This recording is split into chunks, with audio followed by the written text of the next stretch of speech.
The sound of breaking glass shattered the evening calm. That's when Mike Reynolds looked up from his phone and saw her, a young woman backed against the wall of the convenience store, surrounded by three men whose laughter carried a dangerous edge. What happened in the next 60 seconds would change not just their lives, but the entire neighborhood forever. Hey everyone, if this story resonates with you, please hit that like button and subscribe to see more real stories about everyday heroes. Your support helps us share these powerful moments that often go unnoticed. Mike Reynolds adjusted his worn baseball cap as he waited for his daughter outside the corner store. At 42, the lines around his eyes had deepened, partly from age but mostly from raising 12-year-old Emma on his own for the past 8 years. Tonight was their weekly ice cream run, a small tradition that had survived even the tightest months when bills piled higher than his paycheck. "Just 5 more minutes, Em," he texted, leaning against his truck. The neighborhood had changed since he was a kid. The once familiar streets now felt unpredictable after dark, which is why he always insisted on picking Emma up from her friend's house rather than letting her walk the 6 blocks home. That's when he heard it, glass breaking, followed by a woman's voice saying, "Please, just leave me alone." Mike looked up to see 3 young men, probably in their early 20s, surrounding a woman by the store entrance. One of them had knocked her shopping bag to the ground, spilling its contents across the sidewalk. Another was standing uncomfortably close, his hand against the wall beside her head. "Come on, why you being so cold?" one of them said, loud enough for Mike to hear. "We're just trying to be friendly." The woman, Mike guessed she was around 30, kept her eyes down, trying to gather her scattered groceries while the men blocked her path. Her hands were shaking. Something in Mike's chest tightened. He thought of Emma, of his late wife Sarah, of his mother. He thought of all the times he'd told Emma that good people step up when others need help. Mike pocketed his phone and walked toward the group. "Everything okay over here?" he asked, his voice steady despite the adrenaline beginning to course through him. The tallest of the 3 turned, sizing Mike up with a dismissive glance. "Mind your business, old man. We're just talking." The woman looked at Mike, her eyes communicating what her voice couldn't, a silent plea for help. "Seems like the lady's done talking," Mike said. "How about you let her go on her way?" The second man stepped away from the wall, squaring his shoulders. "How about you go back to your truck before you get hurt?" Mike was no fighter. As a construction foreman, he had the strength that came from years of physical labor, but he hadn't been in an actual fight since high school. He was outnumbered, and these guys were young, probably faster than him. But he also knew he couldn't walk away. "I don't want trouble," Mike said, keeping his voice calm. "But I'm not leaving until she can walk away safely." The third man, who had been quiet until now, laughed. "Look at this guy, playing hero." He took a step toward Mike, close enough that Mike could smell the alcohol on his breath. Time seemed to slow.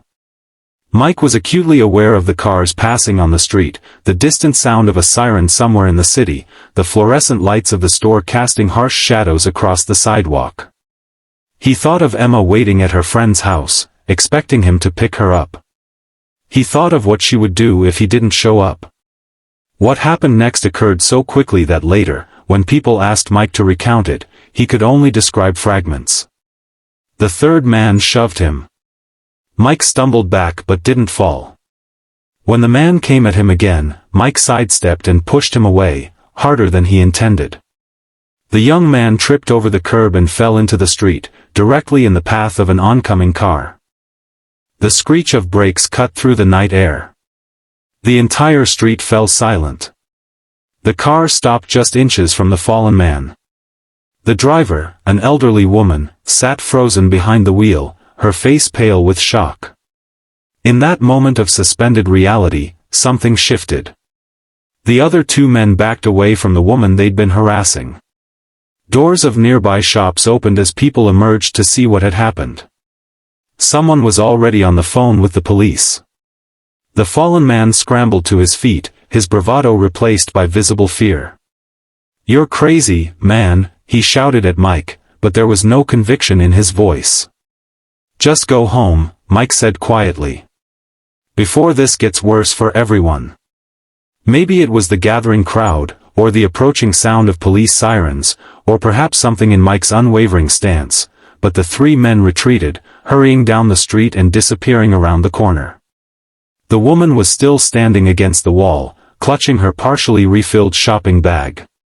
Mike knelt to help gather the remaining items: a carton of eggs, miraculously unbroken, a loaf of bread, baby formula. "Thank you," she said, her voice barely above a whisper. "I didn't know what they were going to do." "I'm Mike," he said, handing her the baby formula. "Elena," she replied. "I just moved here last month with my son. He's 6 months old." A police car pulled up, and an officer approached them. After taking statements from Mike, Elena, and several witnesses who had emerged from nearby businesses, the officer assured them they would look for the three men. "You took a big risk," the officer told Mike. "But I understand why you did it." As the crowd dispersed and the excitement died down, Mike checked his phone. 3 missed calls from Emma. He quickly called her back, explaining he'd be there in 10 minutes and apologizing for the delay. "Is everything okay, Dad?" Emma asked, concern evident in her young voice. Mike looked at Elena, who was now speaking with an older woman who had offered to walk her home. "Yeah, Em. Everything's okay now." Before leaving, Mike approached Elena one more time. "Will you be alright getting home?" She nodded, gesturing to the older woman beside her. "Mrs. Guzman lives in my building. But thank you again." Most people would have just looked away. Mike thought about this as he drove to pick up Emma. Would most people have looked away? He wasn't so sure. Sometimes people just needed to see someone else take the first step. When Emma climbed into the truck, ice cream cone in hand, she immediately sensed something was different. "What happened? You look weird." Mike smiled, taking the long way home so she could finish her ice cream. "I just had to help someone out. Nothing to worry about." But over the next few days, the story spread through their neighborhood. Someone had recorded part of the confrontation on their phone, and the video made its way around local social media. Mike was uncomfortable with the attention, but Emma was proud, showing the video to her friends at school. "My dad's a hero," she told them, though Mike insisted he was anything but. A week later, Mike was working on a construction site when his phone rang. It was Elena. "I hope you don't mind me calling," she said. "The police officer gave me your number. I wanted to let you know they caught those guys. Apparently, they've been harassing women all over the neighborhood." "That's good news," Mike said, genuinely relieved. "Also," Elena continued, "I'm organizing a neighborhood watch meeting at the community center this Saturday. After what happened, a lot of people want to do something to make the streets safer. I thought, maybe you'd come. Share what happened from your perspective." Mike hesitated. He wasn't one for public speaking. But then he thought of Emma, of the neighborhood he wanted her to grow up in. "What time?" he asked. That Saturday, the community center was packed. People Mike had lived alongside for years but barely spoken to were now introducing themselves, sharing stories of times they'd felt unsafe or times they'd wished they'd spoken up but didn't. When it was Mike's turn to speak, he kept it simple. "I'm not special," he told the room. "I was just in the right place at the right time. But that night made me realize something: we all have moments where we can choose to act or look away. And those choices add up. They become the neighborhood we live in, the community we share, the world our kids inherit." He glanced at Emma, sitting in the front row, beaming up at him. "I don't think it takes some kind of hero to make a difference," Mike continued. "It just takes regular people deciding that they care enough to do something, even when it's uncomfortable or scary. That's all I did. And if I can do it, anyone in this room can too." The meeting led to concrete changes: better lighting on dark streets, a buddy system for people walking alone at night, regular community events to help neighbors know each other. Elena became a community organizer, channeling her experience into advocacy for safer public spaces. And Mike? He remained the same quiet, hardworking single dad he'd always been. But something had shifted in how he saw himself and his place in the community. 3 months after that night outside the convenience store, Mike was fixing his front porch steps when Elena stopped by with her son, now crawling and babbling happily. "We're having a picnic in the park on Sunday," she said. "A bunch of families from the neighborhood. You and Emma should come." Mike looked up from his work, noticing how Elena's smile reached her eyes now, how she stood taller than she had that night. "We'd like that," he said. As Elena walked away, Emma came out onto the porch. "Was that Elena? Is her baby walking yet?" "Not yet," Mike said. "But he's getting there." Emma sat on the half-finished steps, watching her father work. "Dad? Do you think Mom would be proud of what you did that night?" Mike set down his hammer, taking a moment to really consider the question. Sarah had been gone for 8 years, but there were still moments when her absence felt as fresh as the day she'd died. "I think," he said carefully, "she'd be proud of what we're all doing now. Not just me that night, but everyone coming together after. That's the harder part, you know? Not just stepping up once, but showing up for each other day after day." Emma nodded, seeming satisfied with this answer. "I'm going to be like that too when I grow up." Mike smiled, ruffling her hair. You already are." As the sun set over their changing neighborhood, Mike thought about how a single moment, 60 seconds of courage, had rippled outward in ways he never could have predicted. Not because he was special or heroic, but because he'd made a choice that inspired others to make their own choices, creating a chain reaction of small but meaningful changes. Sometimes, that's all it takes to transform a street, a neighborhood, a community, one person deciding not to look away, followed by another, and another, until the silence that falls isn't one of fear or indifference, but of people standing together, ready to build something better. The weeks that followed brought unexpected changes to Mike and Emma's life. Elena's son, Matteo, had taken a particular liking to Emma, who had discovered a natural talent for making the baby laugh.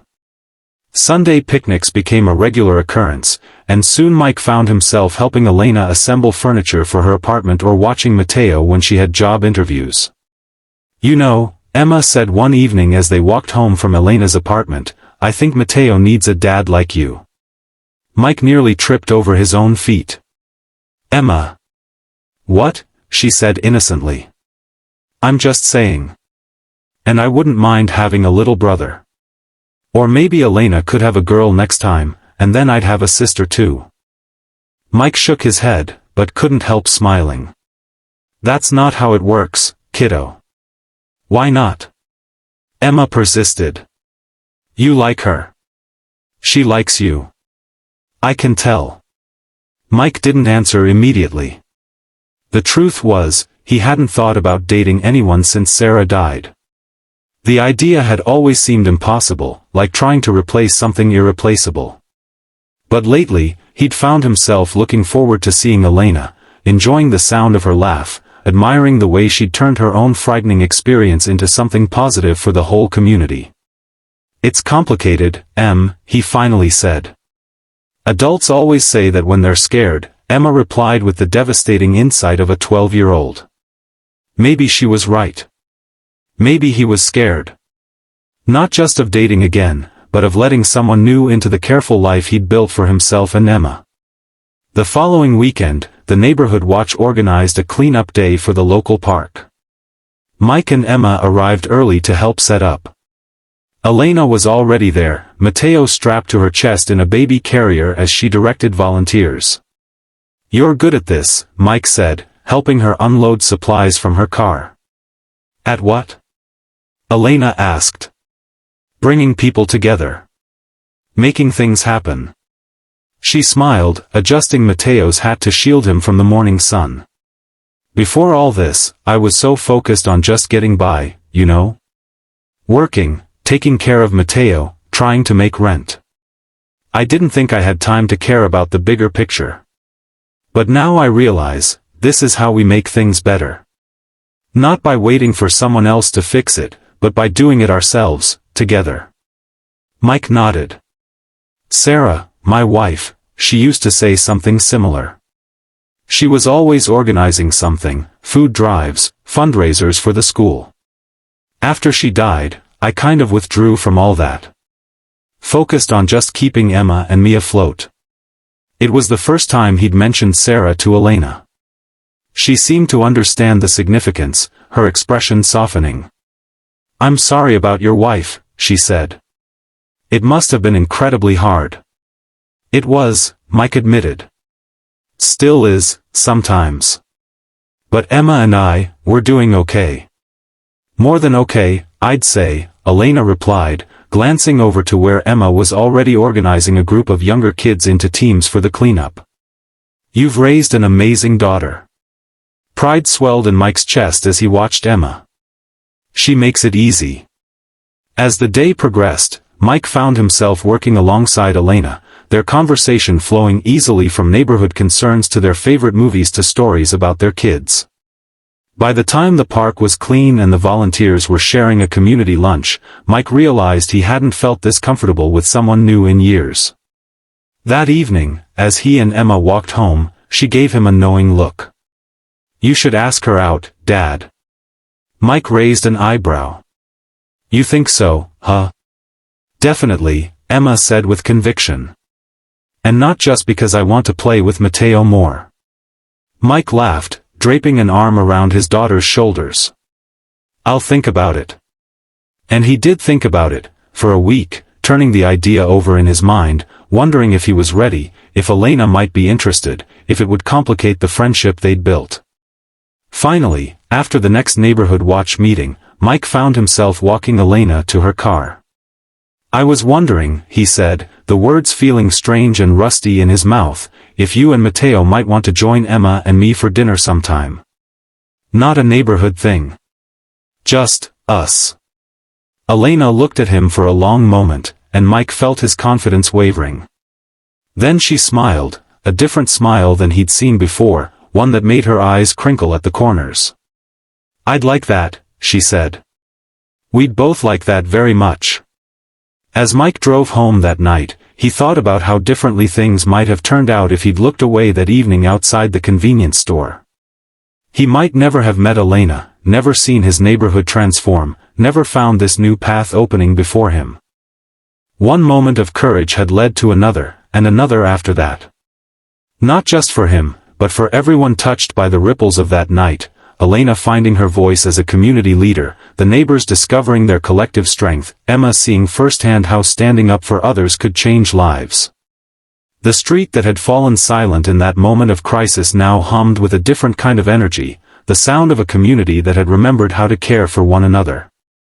And for Mike Reynolds, the single dad who had only wanted to keep his daughter safe, it was the beginning of a new chapter he hadn't known was possible, one where the past remained honored but no longer defined the limits of his future. If this story touched your heart, please hit that like button and subscribe to our channel for more powerful stories about everyday heroes. Remember, it only takes one person to start a positive change. Share this video with someone who needs to hear this message today, and join our community of people who believe in the power of standing up for what's right.